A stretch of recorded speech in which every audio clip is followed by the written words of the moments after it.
అల్లు అర్జున్ కాదు మల్లు అర్జున్ మలయాళీ అభిమానులు బన్నీకి పెట్టుకున్న ముద్దు పేరు అది. ఆర్య నుంచి అక్కడ బన్నీకి మంచి ఫ్యాన్ ఫాలోయింగ్ ఏర్పడింది.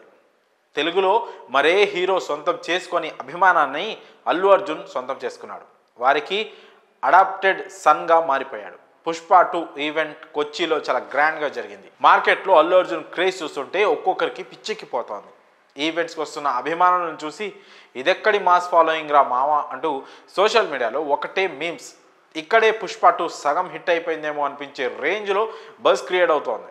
ఇదంతా సరే, ఈ సినిమా నుంచి వినిపిస్తున్న మరో ముఖ్యమైన విషయం ఏంటంటే పుష్ప 2కి సంబంధించిన ప్రధాన ఘట్టం పూర్తయింది. అది మరేదో కాదు, ఈ సినిమా సెన్సార్ అయిపోయింది. ఇప్పటి వరకు వచ్చిన టాక్ ప్రకారమే సినిమా 3 గంటల 21 నిమిషాల ఫైనల్ కట్తో థియేటర్స్ను మోగించడానికి రెడీ అయ్యింది. ముందు ఊహించినట్లుగానే ఈ సినిమా U/A సర్టిఫికేట్ అందుకుంది. సెన్సార్ అధికారుల నుంచి వినిపిస్తున్న టాక్ అయితే సినిమా మాస్ కంటెంట్తో ఒక్కొక్కరికి పూనగాలు తెప్పించడం ఖాయమని సమాచారం. ఎవరు ఊహించని విధంగా అంచనాలకు మించి సుకుమార్ దీనిని తీర్చిదిద్దినట్లు తెలుస్తోంది. సినిమాలో మెయిన్గా ముందు నుంచి వినిపిస్తున్న జాతర సీన్ ఎపిసోడ్ అయితే ఇప్పటి వరకు ఏ హీరోకు క్రియేట్ అవ్వని బజ్ క్రియేట్ అవుతోంది. ఆ సీన్ కనీసం 20 నిమిషాలకు పైగా ఉంటుందని తెలుస్తోంది. ఖచ్చితంగా ప్రతి 15 నిమిషాలకు ఒకసారి హైప్ ఎక్కించే సీన్లు ఉన్నట్లు సమాచారం. ఇక శ్రీవల్లి ట్రాక్ అంతా కూడా చాలా ఎమోషనల్గా వచ్చిందట.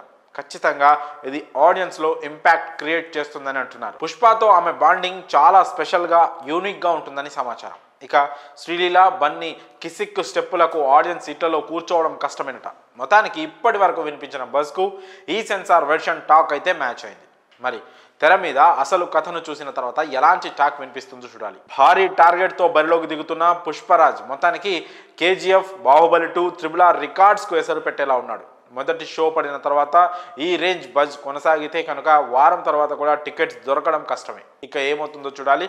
మరి ఈ అప్డేట్పై మీ అభిప్రాయాలను కామెంట్స్ రూపంలో తెలియజేయండి.